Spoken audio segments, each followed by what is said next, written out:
I have a headache. That was her greeting, 2 months away. 2 months of client dinners where I smiled until my cheeks hurt, sleepless flights where my body vibrated from recycled air and turbulence, lonely hotel nights where the only sound was the hum of the minibar and the clatter of my own thoughts. 2 months where every day ended with me imagining the moment I'd walk back into our home, see her smile, feel her arms wrap around me, maybe hear her say she missed me. And instead, I have a headache, clipped, clinical, like a receptionist reading off a chart. I stood in the doorway of our bedroom, suitcase still in hand, staring at the shape of my wife buried under the blanket, as if she were a stranger who had accidentally wandered into my life.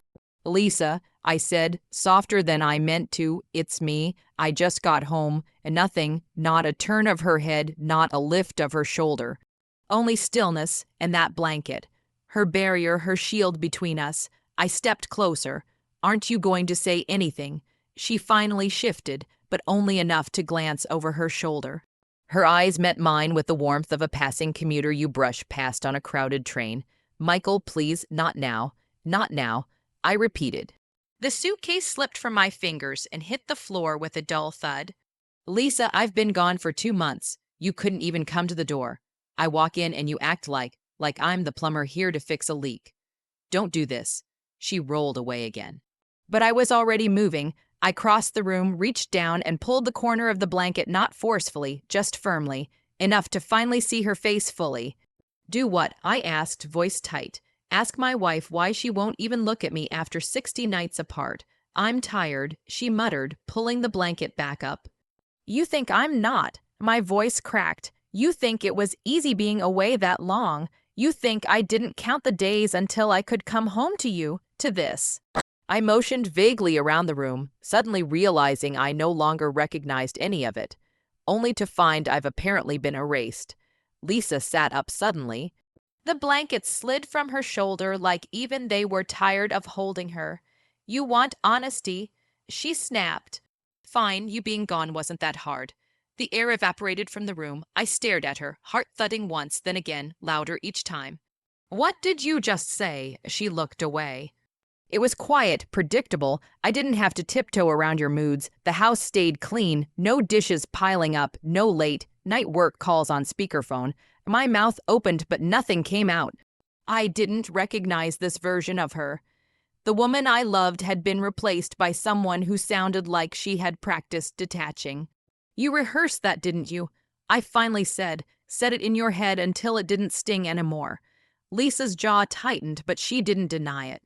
"Is there someone else?" She scoffed, paranoid already. "You've been home 10 minutes. Answer the question." She didn't.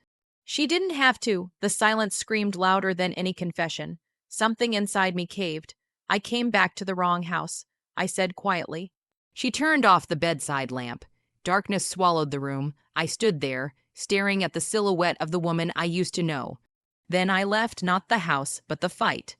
But the fight followed me anyway, clinging to me like a shadow that refused to loosen.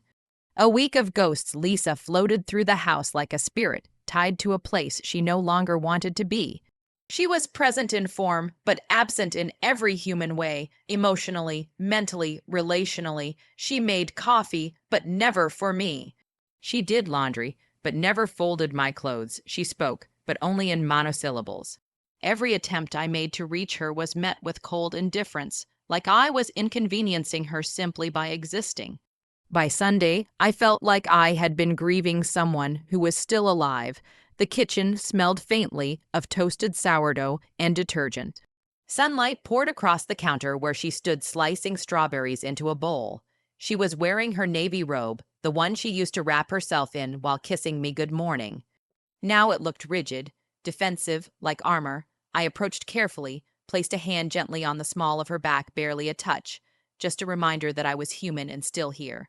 "Hey," I said quietly, "I thought maybe we could talk today, maybe go for a drive, just us." She didn't stop slicing. "I have errands, Lisa, please." My hand lingered, not grabbing, just resting, trying to bridge a canyon that felt dangerously permanent. And then crack, she spun and slapped me. The sting hit immediately, but the real blow came from the look in her eyes.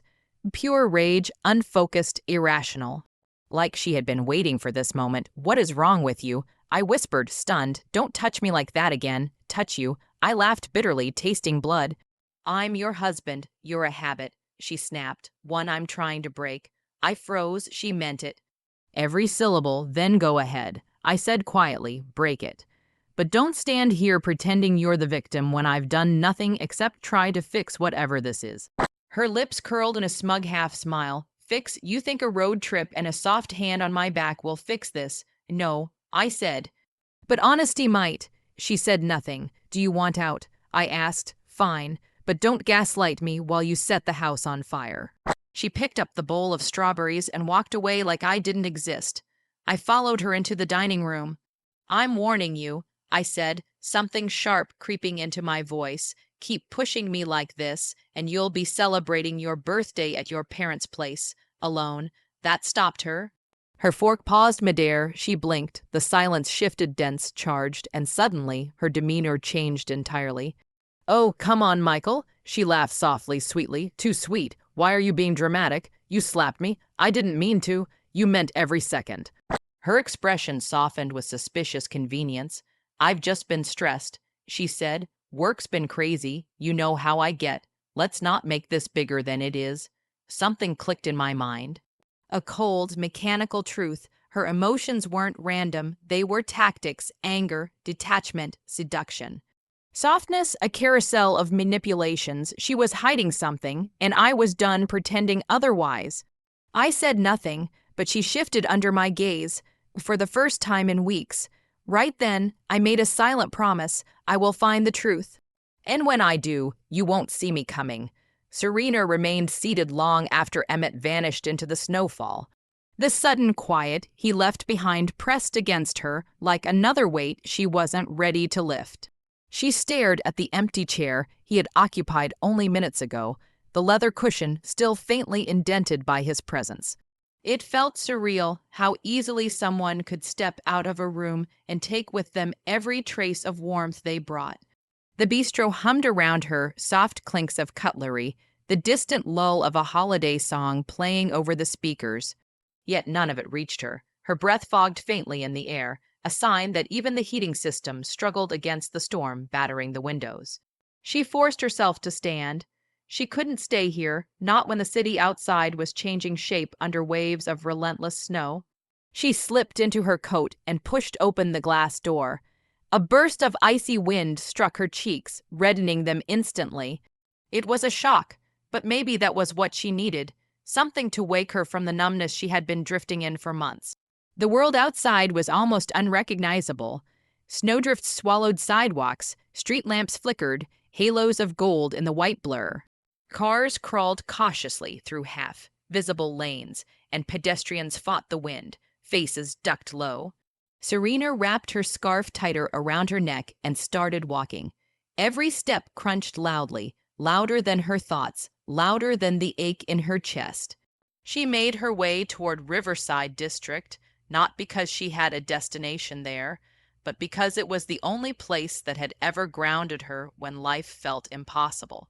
It was where she used to walk with her mother on winter nights before her mother faded into silence, before the illness, before memory itself became a fragile thread slipping through trembling fingers. She reached the bridge overlooking the frozen river. The water below was a shifting mosaic of ice plates grinding against one another, illuminated in soft blues by the city lights. Snow drifted down like a curtain, turning everything still, almost sacred. Serena leaned against the cold rail and exhaled shakily. Everything felt like a storm outside and inside. She closed her eyes. The sound of crunching footsteps approached from behind.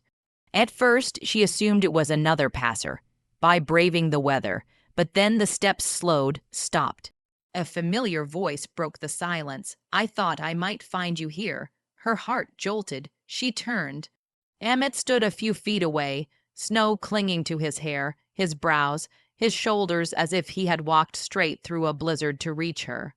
"Emmett," she whispered his name, unsure if she was relieved or terrified. He lifted a hand, palm open. "I'm sorry. I didn't want to leave things the way I did. I've just never been good at saying the right things when I'm scared." "Scared?" She echoed, confused. He stepped beside her, leaning gently against the railing. The river churned below, frozen and restless. Yes, his voice was small, almost drowned by the wind, of losing someone again before I even get a chance to try. Serena's breath caught. All this time, she had thought she was the only one drowning in her past, in the loss that never stopped echoing.